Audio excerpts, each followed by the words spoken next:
Hey everyone, quick reminder, this is all just for laughs, and we love our American friends, so let's dive into some absolutely wild stories.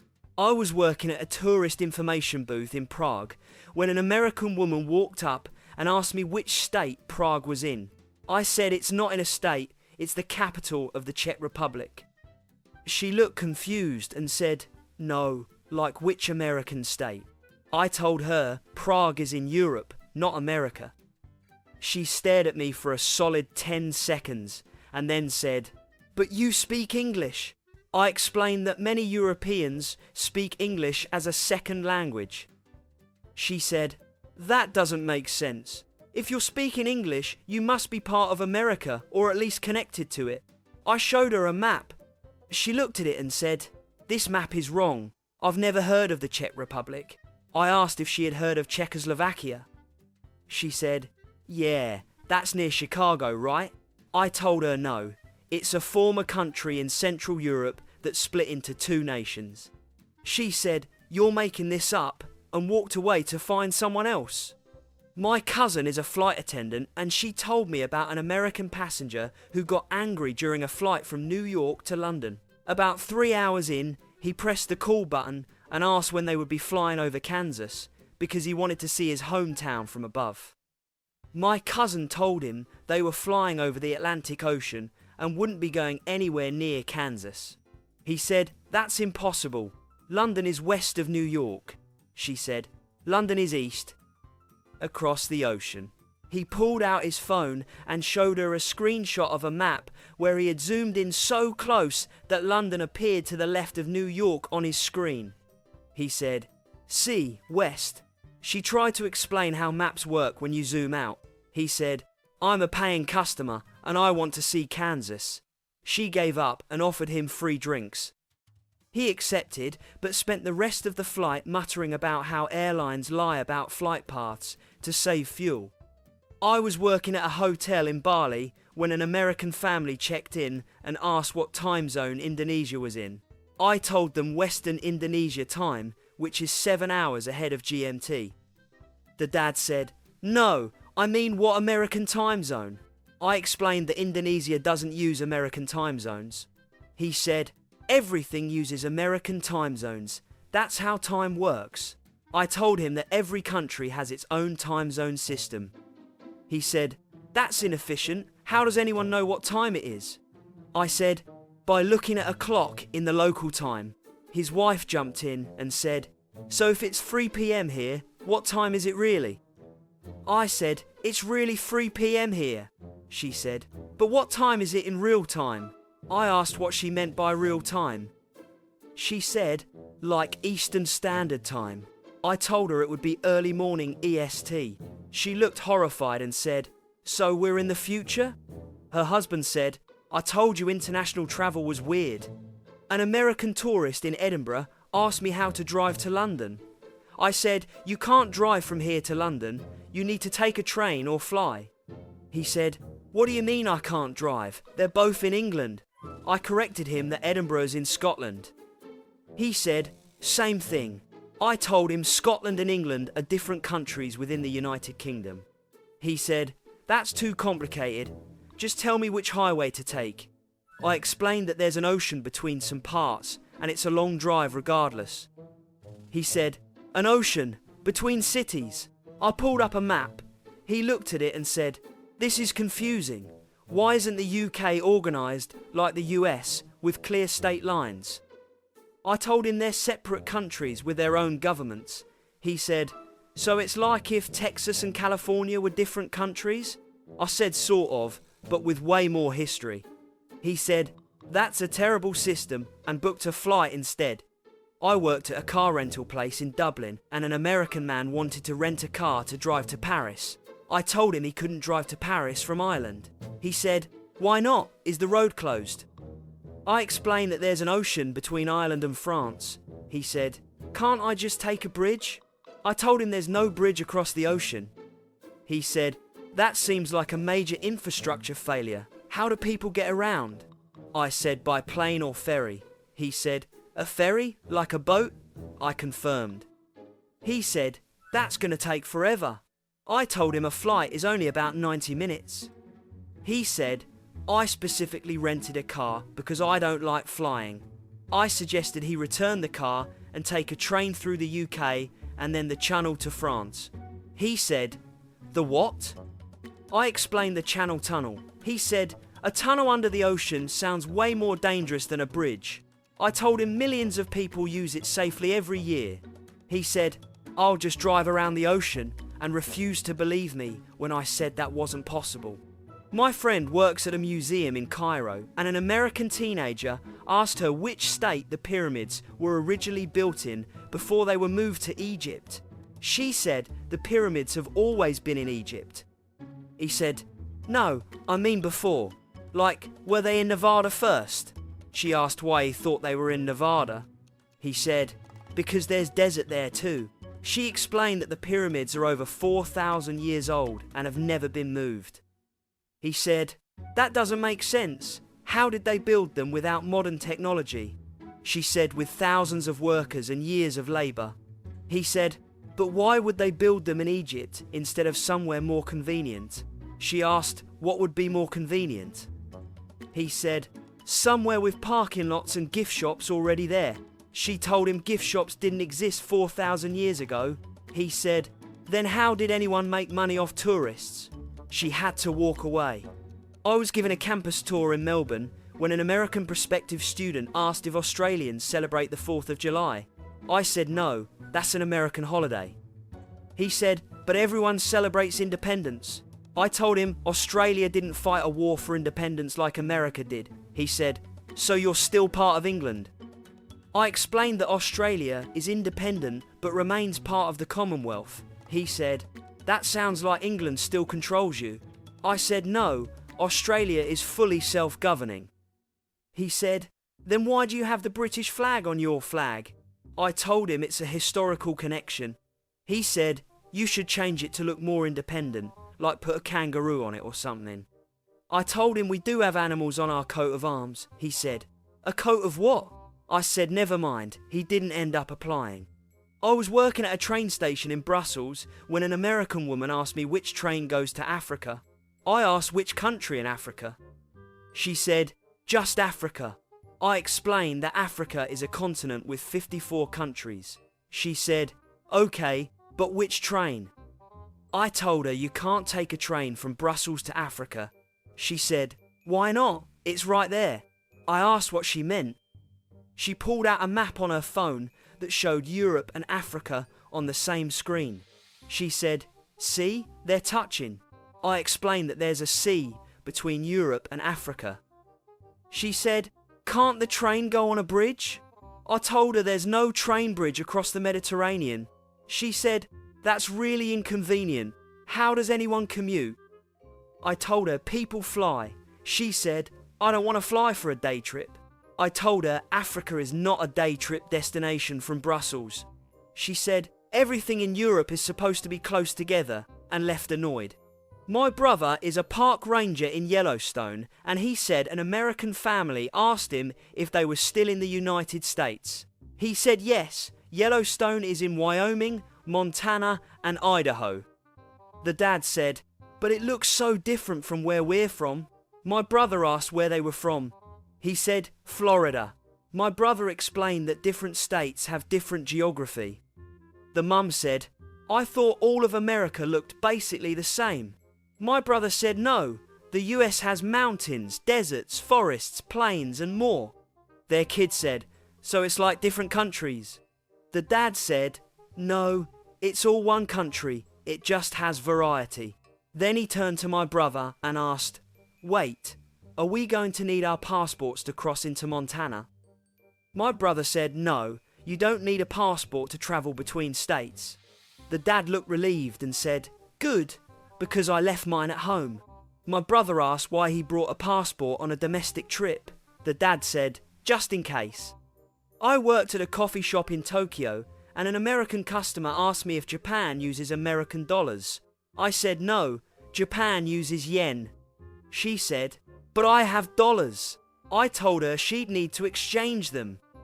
She said, why would I do that? Dollars are universal. I explained that most countries have their own currency. She said, "That's so inefficient. What if I run out of yen?" I told her there are ATMs and currency exchanges everywhere. She said, "This is why America is better. We only have one currency and it's simple." I didn't respond. She paid with a credit card and then asked why the receipt was in Japanese. I told her because we're in Japan. She said, "Don't you have an English version?" I said the register prints in Japanese. She said, "What if I need to return something?" I told her to bring the receipt. She said, "But I can't read it." I said, "We can look it up in the system." She left saying Japan was not tourist friendly. An American guy in my hostel in Bangkok spent an entire evening trying to convince everyone that Thailand was basically just Florida with different branding. He said, "Think about it. Warm weather, beaches, tourists, cheap drinks. It's the same." Someone from Germany said, "The culture is completely different." He said, "Culture is just marketing." An Australian girl said, "Thai food is nothing like American food." He said, "They both have fried stuff." A British guy said, "The language is different." He said, "Everyone speaks English anyway." We all just stared at him. He said, "What? I'm not wrong." Tropical places are all the same. Someone asked if he'd been anywhere else tropical. He said, "Cancun." We all groaned. He said, "What's the difference between Mexico and Thailand?" We told him basically everything. He said, "Agree to disagree," and went to bed. I was at a museum in Athens, and an American man was looking at a map of ancient Greece. He asked a tour guide why Greece used to be so much bigger. The guide explained that the map showed Greek influence and city-states, not modern borders. The man said, "So Greece used to own all this?" The guide said it's more complicated than ownership. The man said, "Did they sell it?" The guide said no. Empires rose and fell. Borders changed over thousands of years. The man said, "So they lost a war?" The guide said many wars, but it's not that simple. The man said, "In America, we don't lose territory." The guide said, "You're standing in a country that's 3,000 years older than yours." The man said, "Age doesn't mean you're better at keeping land." The guide walked away. My sister studied abroad in Paris, and her American roommate asked her why French people don't just adopt English as their official language to make things easier for tourists. My sister said, "Because they're French and they speak French." The roommate said, "Yeah, but wouldn't it be more practical?" My sister said, "Practical for who?" The roommate said, "For everyone." My sister said, "You mean for English speakers?" The roommate said, "English is the global language." My sister said, "Mandarin has more native speakers." The roommate said, "But English is more important." My sister asked why. The roommate said, "Because America." My sister gave up. The roommate spent the whole semester complaining that French people were being difficult by speaking French in France. She went home and told people Paris was overrated because of the language barrier she created for herself. I worked at an airport information desk in Singapore, and an American woman asked me how long the flight to Hawaii was. I told her there are no direct flights from Singapore to Hawaii. She said, "What do you mean? They're both islands." I explained that they're in completely different parts of the Pacific Ocean. She said, "But the Pacific is one ocean. Can't planes just fly across it?" I told her yes, but it's a massive ocean and you'd likely need to connect through another city. She said, "That's ridiculous. Islands should be close to each other." I asked if she thought all islands were near each other. She said, "I mean, they're all in water." I pulled up a map showing the distance. She looked at it and said, "This map must be wrong. That's too far." I assured her it was accurate. She said, "Well, someone should move the islands closer together," and walked away. I was working at a bookstore in Montreal, and an American customer asked me why all the signs were in French. I told her because Montreal is in Quebec, which is a French-speaking province. She said, "But this is Canada." I said, "Yes, Canada has 2 official languages." She said, "That's confusing. You should just pick one." I asked why. She said, "Because having 2 languages is inefficient." I told her millions of Canadians speak both. She said, in America, we speak one language and it works fine. I didn't mention the millions of Spanish speakers in the US. She said, if I move here, will I have to learn French? I said it would certainly help. She said, that's discrimination. I asked how. She said, against English speakers. I told her she was in a French-speaking region. She said, Canada is supposed to be like America, but nicer. I said, we're a different country. She said, barely, and left. My friend is a taxi driver in Rome, and he picked up an American couple from the airport. They asked him how long it would take to drive to Venice. He said about 5 hours. They were shocked. The wife said, 5 hours? But they're both in Italy. He said, yes, Italy is a whole country. The husband said, how big is Italy?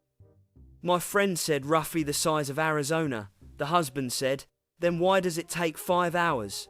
My friend said because there's traffic, mountains, and it's 300 miles away. The wife said, in America, you can drive across multiple states in 5 hours. My friend said, American states are not the same as European countries. The husband said, but Europe is supposed to be small. My friend said, compared to what? The husband said, America. My friend said, not everything is compared to America. They didn't tip him. I was volunteering at a festival in Berlin when an American woman asked me if she needed a visa to go to Munich. I told her no, Munich is in Germany. She said, I know, but it's a different city. I explained that you don't need a visa to travel within the same country. She said, are you sure? I said yes, completely sure. She said, what about passport control? I told her there's no passport control between German cities. She said, that seems unsafe. I asked why. She said, anyone could just go anywhere. I said, yes, that's how countries work. She said, in America, some states check your car. I said, that's not the same as international borders. She said, it feels the same. I told her to just take the train to Munich and she'd see. She did, and later told me she was shocked there was no checkpoint. I asked if she finally understood. She said, I guess, but it still seems weird. An American college student in my study group in Madrid insisted that Spain was in South America. We all told him no, Spain is in Europe. He said, but they speak Spanish. We said yes, because Spanish colonizers spread the language. He said, so South America is named after Spain. We said no, it's named after Amerigo Vespucci, an Italian explorer. He said, then why do they speak Spanish there? We explained colonization again. He said, this is too confusing. Why didn't they just keep speaking their original language? We told him many indigenous languages were suppressed. He said, that's sad, but it still doesn't explain why Spain isn't in South America if that's where Spanish comes from. We told him Spain is literally in Europe on the Iberian Peninsula. He Googled it right there in front of us. He stared at the map for a full minute and then said, well, they should rename it to avoid confusion. We stopped inviting him to study group. I worked at a hotel in Reykjavik, and an American guest called the front desk, asking why his GPS said he was near the Arctic Circle. I told him because Iceland is near the Arctic Circle. He said, but I'm on vacation. I didn't sign up for the Arctic. I explained that Iceland's location is geographically close to the Arctic. He said the travel agent didn't mention that. I asked what he thought Iceland's climate would be like. He said, cold, but not Arctic cold. I told him it's actually relatively mild due to the Gulf Stream. He said, then why does my phone say Arctic? I told him because of latitude. He said, can you change that? I asked what he wanted me to change. He said, the latitude, it's making me nervous. I told him latitude is fixed. He said, not with technology. I had to explain that geographic coordinates can't be altered. He checked out a day early. My cousin works at a museum in Mexico City, and an American tourist asked her if Mexicans celebrate Cinco de Mayo. She said some regions do, but it's not a major holiday throughout Mexico. The tourist said, "What do you mean? It's the biggest Mexican holiday." My cousin explained that it's actually more widely celebrated in the United States. The tourist said, "That doesn't make sense. It's a Mexican holiday." My cousin told her it commemorates a specific battle and isn't as significant in Mexico as American culture has made it. The tourist said, "So you're saying Mexicans don't know their own holidays?" My cousin said, "I'm saying it's been commercialized in the US. The tourist said, "I think you're wrong. Everyone knows Cinco de Mayo is huge in Mexico." My cousin gave up. The tourist later posted on social media that Mexicans don't properly celebrate their own culture. I was at a train station in Zurich when an American man asked me if Switzerland was the same as Sweden. I said no, they're different countries. He said, "But they both start with S." I said, "That doesn't make them the same." He said, "Are you sure? They seem similar." I asked if he'd been to either before. He said no. I told him Switzerland is in Central Europe and Sweden is in Northern Europe. He said, "How far apart?" I said, "About 1,000 miles. He said, "That's not that far." I said, "It's two different countries with different languages, cultures and currencies." He said, "But they're both neutral, right?" I said, "Switzerland is neutral, Sweden is non-aligned but not officially neutral." He said, "Same thing." I said, "It's not." He said, "Well, they're basically the same to me," and walked away. Alright, that's all for today. Drop a comment if you've got your own story, and I'll catch you in the next one.